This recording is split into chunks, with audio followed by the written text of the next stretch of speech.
నమస్తే, welcome to our channel. మన ముందు senior political analyst Madhusudan Reddy గారు ఉన్నారు. ఆయనతో మాట్లాడదాం. నమస్కారం అండి మధుసూదన్ రెడ్డి గారు. నమస్తే. నమస్తే. సో విజయవాడకు వరద ముంచెత్తుతోంది. సీఎం చంద్రబాబు గారు అయితే దగ్గరుండి మొత్తం పర్యవేక్షిస్తున్నారు. దీనిపై అంటే ముందస్తు ప్రణాళిక లేకపోవడం వల్లే ఇలా వరదలు వచ్చిందని వైసీపీ ప్రచారం చేస్తుంది. మరి నిజంగానే చంద్రబాబు గారు ముందస్తు ప్రణాళిక లేరా, ముందస్తు హెచ్చరికలు చేయలేదా? అసలు అంటే చాలా సంవత్సరాల తర్వాత మళ్ళీ విజయవాడను అలా వరదలు ముంచెత్తడానికి గల కారణం ఏంటి? అంటే గత ప్రభుత్వ లోపం వల్ల కూడా ఇదంతా జరిగిందని ఒక పక్క టీడీపీ కూడా ప్రచారం చేస్తోంది. ఇందులో ఏది నిజమంటారు? విజయవాడను వరదలు ముంచెత్తడానికి కారణం ఏంటంటారు? మీరేం చెప్తారు? ఈ వరద అనేది వర్షాలు ఎక్కువగా పడితే వరదలు వస్తాయి, కామన్. ఇలా హైదరాబాద్ కూడా అల్లకొల్లోలంగా ఉంది, కేరళ కూడా అల్లకొల్లోలంగా వైనాడు సంఘటనలు చూసాము. ఈ సంఘటనలన్నిటికీ కారణాలు ఏంటంటే నదుల్ని పరిరక్షించుకొని ఆ నదులకు ఉన్నటువంటి కట్టలు బలహీనంగా ఉండకుండా ఎప్పటికప్పుడు వాటిని జాగ్రత్తగా చూసుకుంటుండాలి. గతంలో ఏం చేసేవాళ్ళు అంటే, గత పాలకుల వాళ్ళు ఏంటంటే ఈ కట్టల్ని పరిరక్షిస్తుండేవాళ్ళు. ప్రధానంగా విజయవాడకి అందరికీ తెలిసింది ఏంటంటే కృష్ణానది. స్థానికంగా ఉండేవాళ్ళకి అందరికీ తెలుసు. దుఃఖదాయిని నది అంటారు దాన్ని. బుడమేరు అనే నదిని విజయవాడ దుఃఖదాయిని అంటారు. ఎందుకంటే ఈ బుడమేరు అనేది ప్రధానంగా విజయవాడకి గుంటూరుకి మధ్యలో కృష్ణానది ప్రవహిస్తున్న బుడమేరు అని ఒక నది ఉంది. ఈ నది ఏం చేస్తుందంటే మైలవరం కొండల్లో పుట్టి రౌండ్ తిరుగుతూ అది కొల్లేరు సరస్సుకి అనుసంధానంగా ఉంటుంది. కొల్లేరు సరస్సు, పులికాటు సరస్సు అనే రెండు సరస్సులు ఉంటాయి ఆంధ్రప్రదేశ్లో. ఒకటేమో నెల్లూరు జిల్లాలో సింహపూరు సీమలో పులికాటు సరస్సు ఉంటుంది, సహజసిద్ధమైనటువంటి లేక్, అది పులికాటు లేకు. తర్వాత కొల్లేరు అనేది సహజ సిద్ధంగా అటు కృష్ణానదికి ఇటు గోదావరి నదికి మధ్యలో కొల్లేరు అని ఉంటుంది అనమాట. ఈ కొల్లేరు ఏంటంటే ఈ వర్షపు నీళ్ళన్నీ అక్కడికి పోయి సహజసిద్ధంగా ఏర్పడినటువంటి సరస్సు. ఈ బుడమేరు అనే నది, ఈ నదికి మధ్యలో ఒక డ్యామ్ ఉంది, ఎలగపాడు సంథింగ్ నేమ్ ఈజ్ కరెక్షన్. అక్కడ ఒక డ్యామ్ రిజర్వాయర్ కట్టి ఆ వరదను ఆపుకొని తద్వారా బుడమేరు కెనాల్ ద్వారా ఒక తాగునీటికి సాగునీటికి ప్లస్ కొల్లేరు సరస్సు దాకా లింక్ ఉంటుంది. ఇప్పుడు ఏం చేశారంటే గడిచిన 5 ఏళ్లలో ఇరిగేషన్ మంత్రులుగా ఉన్నటువంటి అనిల్ కుమార్ యాదవ్ కానీ, తర్వాత ఈ సంబరాల రాంబాబు ఉన్నాడు కదా సత్తునపల్లి ఎమ్మెల్యే, వీళ్ళు ఇరిగేషన్ని పూర్తిగా పండబెట్టేశారు. ఇరిగేషన్ కెనాల్ బండ్స్ కానీ ఇరిగేషన్కి సంబంధించిన వాటిని పూర్తిగా ఏ విధమైనటువంటి వర్కులు చేయలేదు. గడిచిన 5 ఏళ్ల విధ్వంస పాలనకి ఈ వరదలో ఒక నిదర్శనం. ఎందుకు చెప్తున్నానంటే, నేను బుడమేరు ఏదైతే ఉందో ఆ నది చాలా వరకు ఆక్యుపేషన్ చేసినారు. విజయవాడ టౌన్లో మీకు ఆ బుడమేరు నదికి లెఫ్ట్ సైడ్ రైట్ సైడ్ చాలా ఇళ్ళు నిర్మాణం చేసుకుంటారు. అంటే ఇరిగేషన్ కెనాల్ని కబ్జా చేసుకొని ఇళ్ళు కూడా కట్టుకున్నారు. దాని మీద కొన్ని పిచ్చి మొక్కలు, గుర్రపు డెక్క అంతా వేసి ఈ తీవ్రమైన వర్షాలు పడిన తర్వాత ఫ్లడ్ ఫ్రీగా పోలా. ఏం చేసినాయి, ఆ కట్టలు తెగేసి బుడమేరు యొక్క కట్టలు తెగేసి విజయవాడ టౌన్లో ఉన్నటువంటి సింగనగర్ 11 గేట్లు ఎత్తడం వల్ల వరద వచ్చింది అని చెప్తున్నారు. బుడమేరు 11 గేట్లు ఎత్తడం వల్ల వరద అంటే డ్యామ్ పైన డ్యామ్ ఉందని చెప్పాను కదా, వెలగపాడు అనే ఒక డ్యామ్ ఉంటుంది రిజర్వాయరు. అంటే వర్షాలు పడినప్పుడు నీటి నిల్వను పెట్టుకొని అంటే డ్యామ్ను కొట్టుకొని పోదామా అంటే, ఇక్కడ ఏంటంటే కాలువల్లో పూడికి తీయటం కానీ, కాలువ మీద ఉన్నటువంటి డ్రైన్లు చెట్లు తొలగించడం కానీ, నీళ్ళు ఏం చేస్తాయి, ఇట్లా పోవాల నీళ్లు, వర్షపు నీళ్లు. అందువల్ల ఏంటంటే ఆ కంప చెట్లు, ఆడున్నటువంటి గుర్రపు డెక్క ఇదంతా తొలగిచ్చేసి కానీ ఉంటే వర్షాల కంటే ముందు ఫ్రీగా వాటర్ ఫ్లో అయిపోయాయి. గడిచిన 5 ఏళ్లలో ఏం లేదు కదా, కేవలం సంక్షేమ పథకాలే. ఈ సంక్షేమ పథకాలు ఎప్పుడు సంక్షోభానికి దారితీస్తాయని నేను గతంలో చెప్పినా, నేను ఇప్పుడు కూడా చెప్తున్నాను. ఈ సంక్షేమ పథకాలకి డబ్బంతా ఖర్చు పెట్టేస్తే ఇటువంటి అంటే తాగునీటి ప్రాజెక్టులు కానీ, జలవనరుల ప్రాజెక్టులు కానీ, తర్వాత ఇటువంటి కాలువల పనులకు కానీ వీటికి డబ్బులు లేకుండా పోతాయి ప్రభుత్వం దగ్గర. ప్రజలు పన్నుల రూపంలో కట్టిన డబ్బులన్నింటిని ఏం చేయాలా, రోడ్లు పోసుకోవడానికి, తర్వాత విశ్వవిద్యాలయాలు నిర్మించుకోవడానికి, స్కూళ్ళు నిర్మించుకోవడానికి, తర్వాత హాస్పిటల్ నిర్మాణం చేసుకోవడానికి, ఇటువంటి కాలువల స్ట్రెంథన్ చేసుకోండి. అదంతా వదిలిపెట్టేసి ఈయన చేసింది ఏందా అంటే ఆ కృష్ణలంక కాడ కొంత దూరం ఈ కృష్ణానదికి పక్కనే ఏం చేశారంటే ఒక కాంక్రీట్ వాల్ నిర్మించింది, అదొక్కటే ఎలగబెట్టింది. ఈ బుడమేరుకు సంబంధించిన బకెట్ మట్టి, కనీసం ఒక బకెట్ మట్టి దీలా. ఇప్పుడు ఏం చేసిందంటే ఈ 5 ఏళ్ల నుంచి లోడకుండా పోవటం వల్ల ఈ బుడమేరుకు సంబంధించినటువంటి పూడికి తీయటం కానీ, ఆ చెట్లను కంప చెట్లు తొలగించకపోవడం వల్ల వచ్చినటువంటి ఈ ప్రకృతి దాదాపు 32 సెంటీమీటర్ల పైగా వర్షపాతం నమోదైంది. నీళ్ళన్నీ ఎట్టిపోవాలా? అందువల్ల నీళ్ళు ఏం చేసినంటే ఈ కాలువలను పగలగొట్టేసుకొని విజయవాడ టౌన్ మీద పడింది.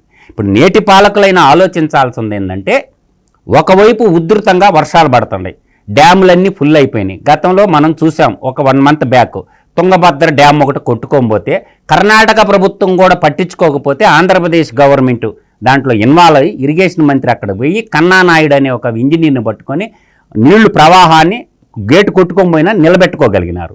అదేవిధంగా శ్రీశైలం నిండుకొండలాగుంది, నాగార్జున సాగర్ నిండుకొండలాగుంది, పులిచింతల నిండుకొండలాగుంది.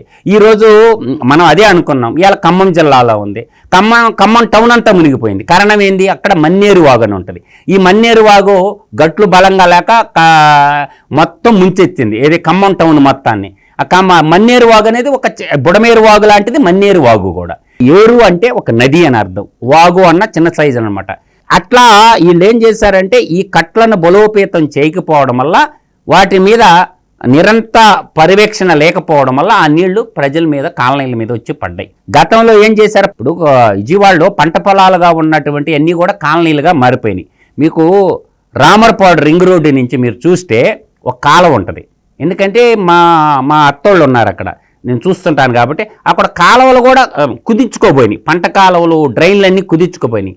తక్షణం ఇరిగేషన్ అధికారులు కానీ, ఇరిగేషన్ మంత్రిత్వ శాఖ కానీ, ప్రభుత్వం కానీ ఇప్పుడు వచ్చినటువంటి ఈ ప్రకృతి విపత్తుని ఎవరు చేతులు పెట్టి ఆపలేరు.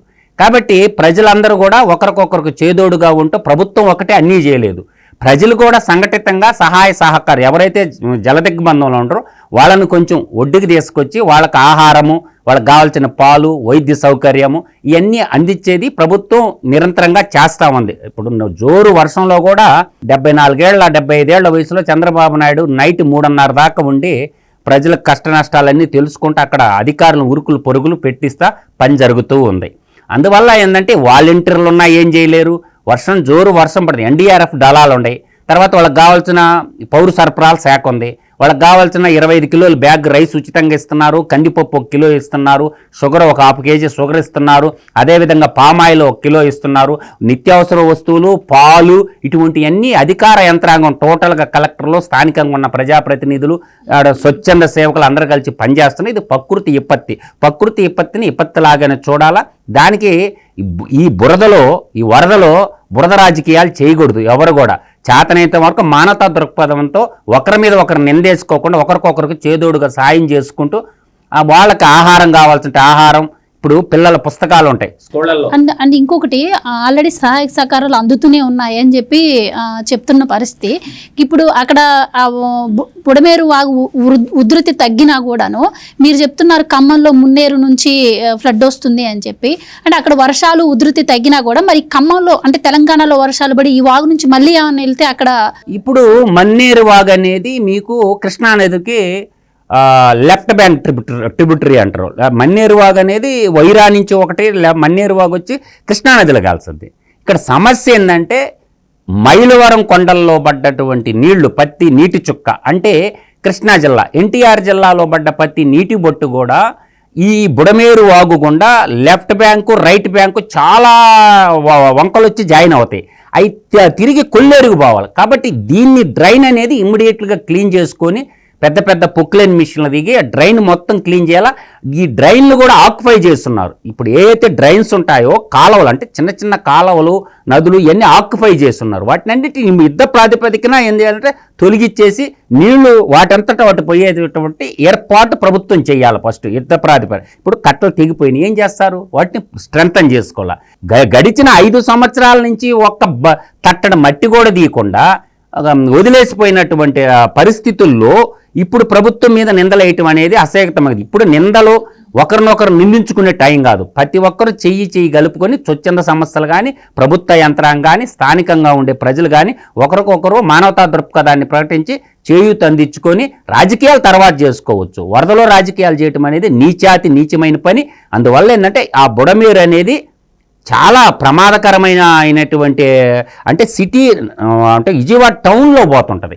కాబట్టి అందులో నల్లమట్టి నేల, అంటే దాన్ని పక్కడబందీగా చేయాలి. బుడమేరు వాటర్ని ఇమ్మీడియట్గా ఫ్రీగా పోయేటట్టు అండ్ ఇంకోటి వైసీపీకి సంబంధించినటువంటి మీడియా కొన్ని ప్రచారాలు చేస్తుంది, ఆహార ఇతరత్ర ఏర్పాట్లు కొంతమందికి అందట్లేదని, వాళ్ళు ఇబ్బందులు పడుతున్నారని చెప్తోంది.